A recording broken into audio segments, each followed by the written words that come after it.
ചില ക്ഷേത്രങ്ങളിലെ ഐതിഹ്യങ്ങളെ വെറും കെട്ടുകഥകളായി കരുതി തള്ളിക്കളയാൻ സാധിക്കില്ല.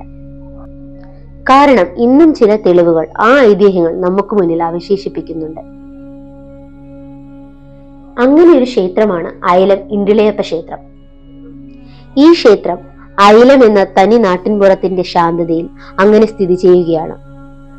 പടികൾ ഇറങ്ങി താഴേക്ക് ചെല്ലുമ്പോൾ എവിടെയെല്ലാമോ പറഞ്ഞു കേട്ട പഴങ്കഥകളിലെ കാവും ക്ഷേത്രവും എല്ലാമാണ് മുന്നിൽ. ആരാലും അധികം ശ്രദ്ധിക്കപ്പെടാതെ അതിന്റെ മനോഹാരിതയോടെ പ്രകൃതിയോട് ഇണങ്ങി നിൽക്കുന്ന ഈ ക്ഷേത്രത്തിന്റെ അന്തരീക്ഷത്തിന് പോലും മാന്ത്രികമായ ഒരു ചൈതന്യമുണ്ട്. കാറ്റിന്റെ മർമ്മരം പോലും ഇവിടെ മന്ത്രമായി ഉയർന്നുകൊണ്ടിരിക്കുകയാണ്. കാരണം ഇവിടുത്തെ കാറ്റ് പോലും അത്രമേൽ ശാന്തമാണ്. ഈ ക്ഷേത്രത്തിന്റെ വിസ്മയകരമായ ഒരു ചരിത്രം തുടങ്ങുന്നത് ക്ഷേത്രത്തിന്റെ നിർമ്മാണ സമയത്ത് നിന്നാണ്. ഈ ക്ഷേത്രം പണിയാനെത്തിയ ആശാരിമാരും കൊല്ലപ്പണിക്കാരുമെല്ലാം മാസങ്ങളോളം വ്രതമെടുത്താണ് ക്ഷേത്രത്തിന്റെ പണിയിൽ ഏർപ്പെട്ടുകൊണ്ടിരുന്നത്. അങ്ങനെയിരിക്കെ മത്സ്യം ലഭിക്കുന്ന സമയമായപ്പോൾ അവരെല്ലാം അവരുടെ നാട്ടിൽ പോയി അയലയെ പിടികൂടി കറി വെച്ചു കഴിക്കാൻ വളരെയേറെ കൊതിച്ചു. ആഗ്രഹമുണ്ടെങ്കിലും ക്ഷേത്രം പണി പൂർത്തിയാക്കാത്തത് കൊണ്ട് അവർക്ക് പോകാൻ സാധിച്ചില്ല. അങ്ങനെ നിരാശരായ അവർ പിറ്റേ ദിവസം നേരം വെളുത്ത് നോക്കിയപ്പോൾ കാണുന്നത് വളരെ അത്ഭുതകരമായ ഒരു കാഴ്ചയായിരുന്നു. ക്ഷേത്രത്തിന്റെ കിഴക്ക് വശത്തുള്ള വയലിൽ 2-3 സ്ഥലങ്ങളിലായി അയല പൊങ്ങുന്നു. വയലിന്റെ ചില ഭാഗങ്ങളിലായി കടലിൽ ഓളം വെട്ടുന്നത് പോലെ ഓളം വെട്ടുന്നുമുണ്ടായിരുന്നു. ക്ഷേത്രം പണിക്കെത്തിയ ആശാരിമാരും കൊല്ലപ്പണിക്കാരുമെല്ലാം ആ മത്സ്യം പിടിച്ചുകൊണ്ടുപോയി ഭക്ഷിച്ചു എന്നാണ് ഐതിഹ്യം. അങ്ങനെയാണ് ഈ സ്ഥലത്തിന് അയിലം എന്നു പേര് ലഭിക്കുന്നത്. ഇപ്പോൾ ആ ഓളം കണ്ട പ്രദേശം ചതുപ്പ് നിലമായി നിലനിൽക്കുന്നുണ്ട്. ആ പ്രദേശം കടൽക്കണ്ടം എന്നാണ് അറിയപ്പെടുന്നത്. വയലിന് നടുക്കാണെങ്കിലും ആ ഭാഗങ്ങളിൽ ചതുപ്പ് നിലമായതിനാൽ കന്നുകാലികളെ അവിടെ പൂട്ടാറുമില്ല. അതിന് 4 ഭാഗത്തും കൃഷി നടത്തുന്നുണ്ടെങ്കിലും ആ ഭാഗത്ത് ഇപ്പോഴും കടലിൽ ഓളം വെട്ടുന്നത് പോലെ ചെളിയും വെള്ളവും ഓളം വെട്ടി കുമിള വന്നുകൊണ്ടേയിരിക്കുകയാണ്. അവിടെയാണ് ഇപ്പോൾ ക്ഷേത്രവുമായി ബന്ധപ്പെട്ട പൊങ്കാല ചടങ്ങുകൾ നടക്കാറ്. ഇതൊക്കെ കേൾക്കുമ്പോൾ ആർക്കാണെങ്കിലും കടൽക്കണ്ടം എന്ന പ്രതിഭാസം ഒന്നുപോയി കാണാൻ തോന്നും.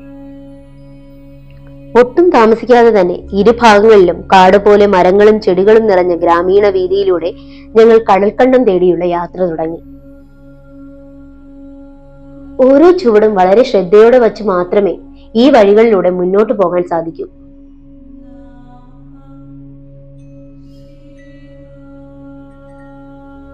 ചെറിയ വഴികൾ, മുക്കൂറ്റിയും തെറ്റിയും ചെമ്പരത്തിയും എല്ലാമാണ് വഴിയുടെ 2 വശങ്ങളിലും. ആ വഴി ചെന്ന് അവസാനിക്കുന്നത് ഒരു വിശാലമായ വയലിന് മുന്നിലാണ്. ചെറിയ ചാലുകൾ വഴി വെള്ളം കുത്തിയൊലിക്കുന്നതിന്റെ ശബ്ദം അവിടെ മാകെ നിറയുന്നുണ്ടായിരുന്നു.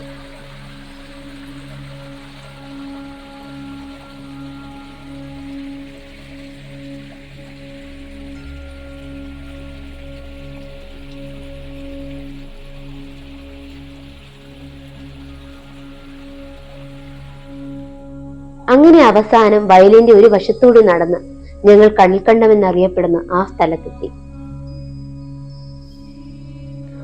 അവിടെ മാകെ ചെളിയും പുല്ലും കൊണ്ട് മറയ്ക്കപ്പെട്ട നിലയിലായിരുന്നു.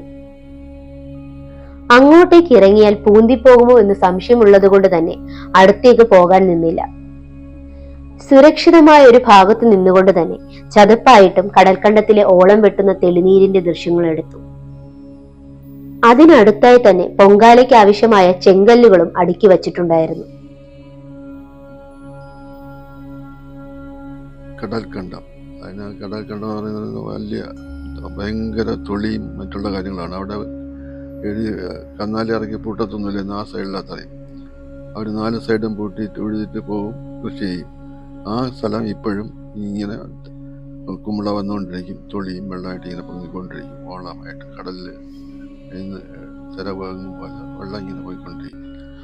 ഇതൊക്കെ കണ്ട ശേഷം ആ മനോഹരമായ പ്രകൃതിയോടും ആ പ്രകൃതിയിലെ വിസ്മയങ്ങളോടും നിറഞ്ഞ മനസ്സോടെ നന്ദി പറഞ്ഞ് മടക്കയാത്ര.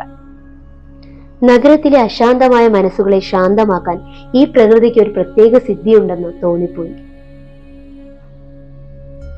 ഇവിടുത്തെ ഈ വഴിയോരങ്ങളിലൂടെ വെറുതെ നടക്കുന്നത് തന്നെ മനസ്സിന് കുളിർമ നൽകുന്ന ഒരു അനുഭവമാണ്.